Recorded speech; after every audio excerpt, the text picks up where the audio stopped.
There are moments in American politics when the ground doesn't just shake, it splits open. When events don't simply make headlines, they redefine the landscape entirely. And over the past several days, that's exactly what has unfolded in Minnesota. What began as a local fraud investigation has erupted into a national political earthquake, powerful enough to rattle Washington, terrify Ilhan Omar's inner circle, and trigger one of the most aggressive federal responses in recent memory. Because what investigators uncovered wasn't routine fraud, it wasn't petty corruption, and it wasn't another predictable welfare scandal. What they discovered was far darker. Minnesota taxpayer dollars being traced into the hands of a foreign terrorist organization. And when that revelation reached the Oval Office, President Trump didn't hesitate. He didn't wait for committees, hearings, or political negotiations. He ordered an immediate federal intervention, and the shockwaves are still spreading. To understand this moment, we have to go back to the beginning. At first glance, the fraud seemed large but familiar. Individuals exploiting child nutrition programs for financial gain.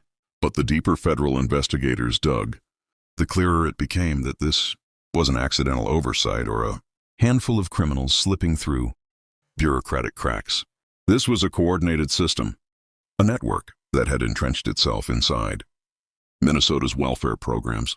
For years, this network exploited every loophole, every gap, every negligent oversight they could find.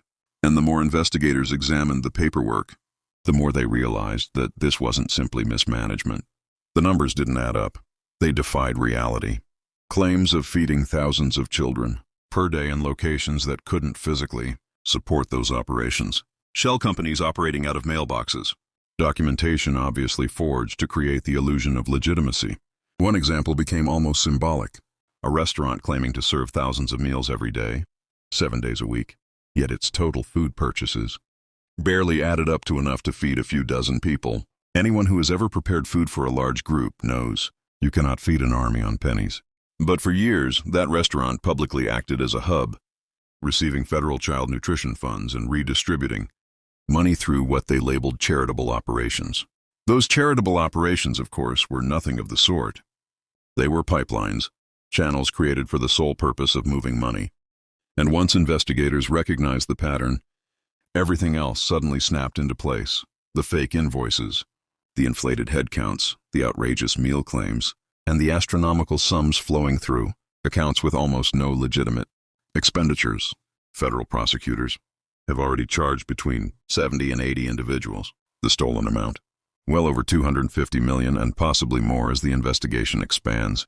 $250 million siphoned from programs meant to feed children, support seniors, and assist vulnerable families.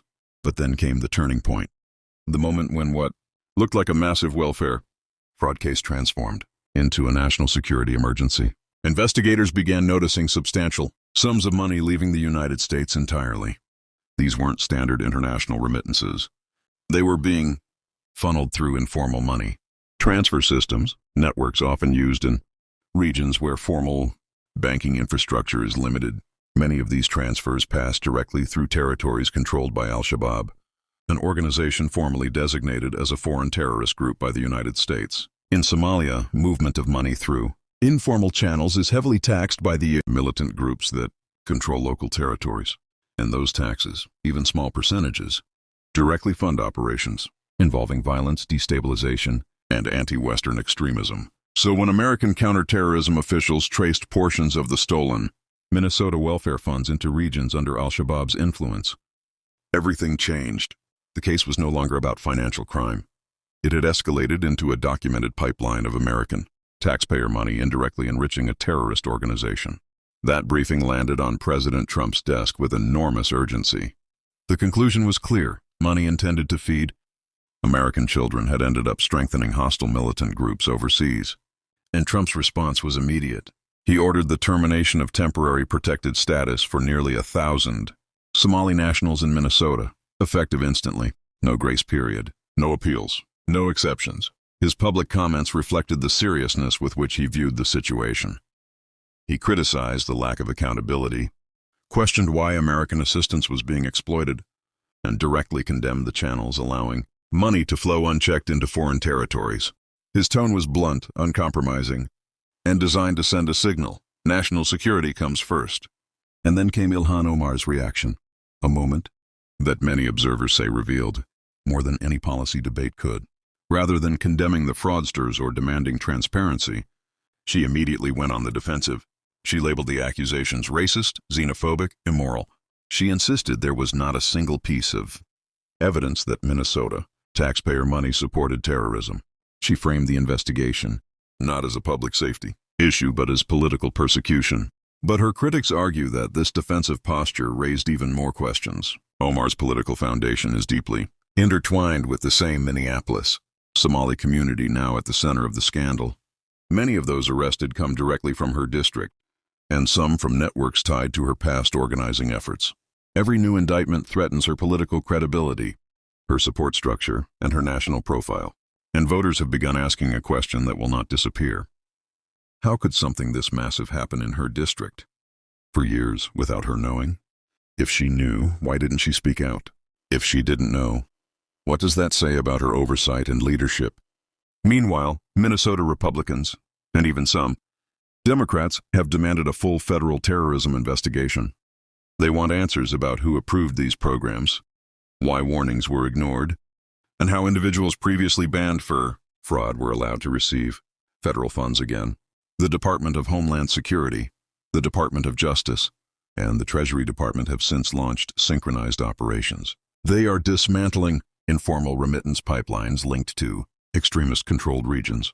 They are reviewing refugee vetting policies. They are reconsidering the classification of certain money transfer systems to ensure they can no longer be used without oversight.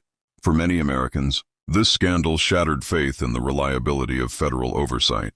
It exposed vulnerabilities in welfare programs, raised questions about the integrity of immigration systems, and ignited new debates about national security, identity politics, and the responsibilities of those who immigrate to the United States. On the ground in Minnesota, the political atmosphere has reached a boiling point.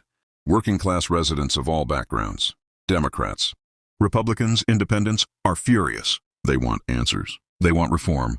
And growing numbers are calling for Ilhan Omar's resignation or removal. They feel betrayed, misled, and robbed by a system they trusted.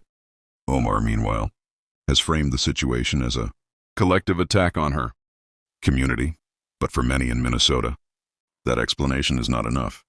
The scale is too large, the money lost is too vast, and the connections to extremist-controlled regions are too serious to ignore. At the center of the storm are two clashing political worldviews.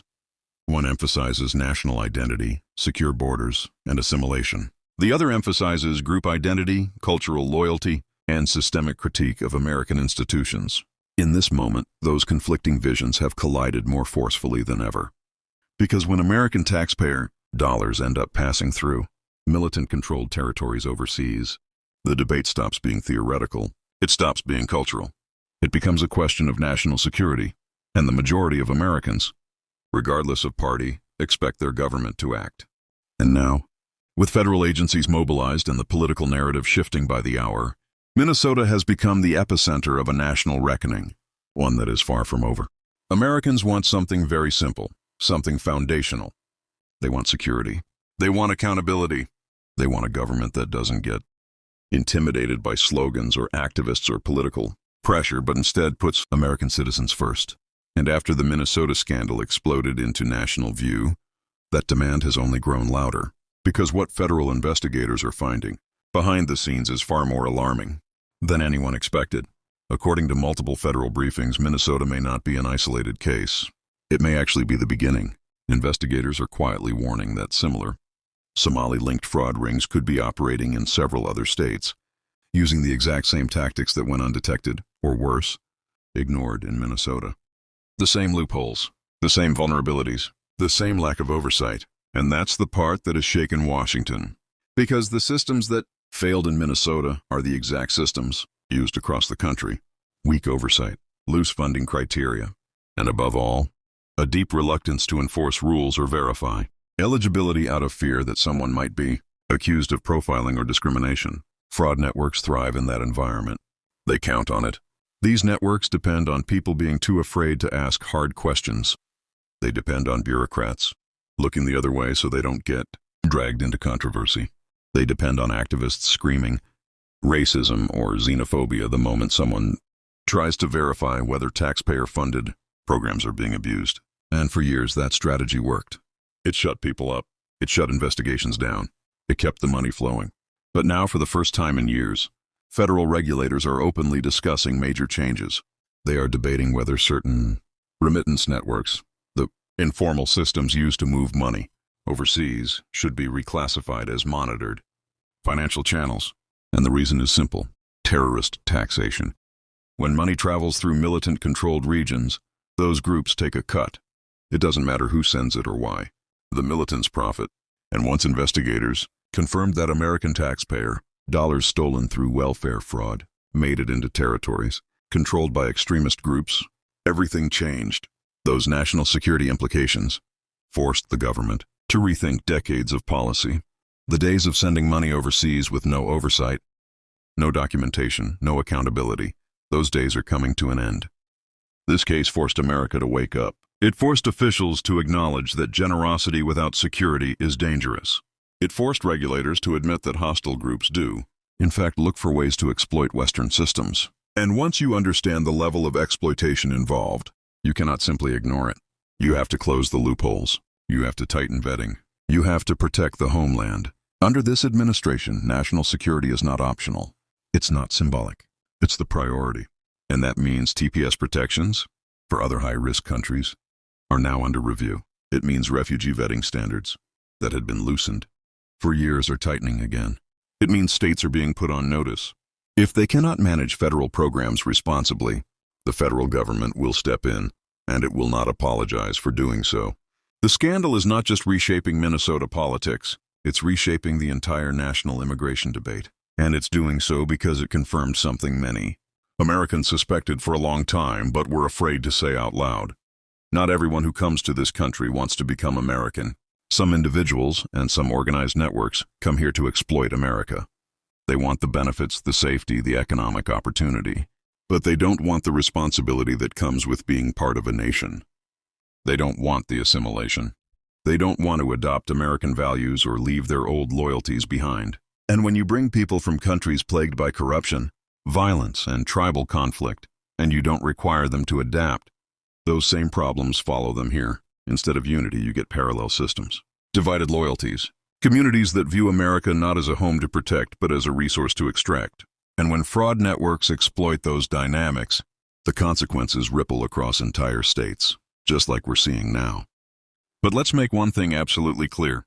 This is not a condemnation of all immigrants, and it is certainly not an attack on all Somali Americans. Many came here legally, worked hard, assimilated, and became proud Americans. They contribute to their communities. They reject criminal networks, and for them, this scandal is devastating. It places suspicion on people who have done nothing wrong. It forces families to defend themselves against crimes they never committed. And that is deeply unfair. But the solution isn't to ignore the problem. The solution isn't to pretend massive fraud tied to extremist-controlled territories isn't happening just because the topic is uncomfortable. The solution is accountability, real accountability for everyone involved. And that accountability is coming. Because as we move into 2026, Ilhan Omar is facing the most vulnerable moment of her political career. Minnesota Democrats are panicking behind closed doors. They don't know how to protect her without looking complicit. They don't know how to separate themselves from the scandal without appearing to abandon one of the most high-profile progressives in the country. They are trapped between identity politics and voter outrage. Meanwhile, Republicans are lining up strong challengers. They are backed by a motivated base and a national security message that resonates across suburban, rural, and even urban voters. They're talking to people who feel betrayed. They're talking to working families who watched hundreds of millions of dollars vanish into fraud while they struggle to afford groceries. They're talking to parents worried about safety, terrorism, and whether their own government prioritizes foreign nationals over American citizens. Even left-leaning voters are voicing frustration. They are angry about the fraud. They are tired of excuses. They are fed up with being told that demanding transparency is somehow discriminatory. And for the first time since Ilhan Omar was elected, her seat isn't just competitive, it's endangered. Everyone in Washington knows it. And as the scandal widens, the political terrain is shifting under her feet. Investigators say more indictments are coming. More money trails are being discovered. More networks are being exposed. Minnesota is now a case study in what happens when post-American politics collides with national security realities. But when you zoom out and look at the bigger picture, a deeper truth emerges. This isn't just about Minnesota. It isn't just about one congresswoman or one community. It's about a national identity crisis. Are we a country united by shared values? Or are we slowly becoming a patchwork of ethnic coalitions competing for influence and resources? Are we going to demand assimilation and loyalty? Or are we going to maintain parallel communities with foreign political interests? Are we going to enforce laws equally? Or are we going to create different standards based on political sensitivities? Those are the stakes, and Minnesota has become the flashpoint for answering those questions. The fraud network is unraveling. The terror-linked remittance patterns are documented, and the political defenses surrounding Ilhan Omar's influence are collapsing faster every day. The next few months will be critical. More indictments are expected. Investigations are expanding into other states. Policy reforms are underway, and the 2026 election could fundamentally reshape the political balance in Minnesota and beyond. The entire country is watching. Americans are demanding answers. And for the first time in a long time, it looks like those answers might actually come, because this administration isn't backing down. They're not dancing around the issue. They're treating this as what it is, a national security emergency. They're mobilizing federal agencies. They're tightening vetting. They're regulating remittance networks. They're enforcing accountability at every level. And they're sending a message that resonates across every corner of the nation. America will never again allow its own taxpayer dollars to indirectly fund extremist groups. People are tired of being taken advantage of. They're tired of watching fraud operate with impunity. They're tired of seeing political correctness protect criminal networks. That frustration has turned into a political awakening. What began as a welfare fraud investigation has become a turning point in American politics, a moment that forces us to define who we are, what we stand for, and what kind of country we intend to be. And based on the reaction across Minnesota, across Washington, and across the nation, one thing is clear: America is choosing accountability. America is choosing security. America is choosing to put its citizens first.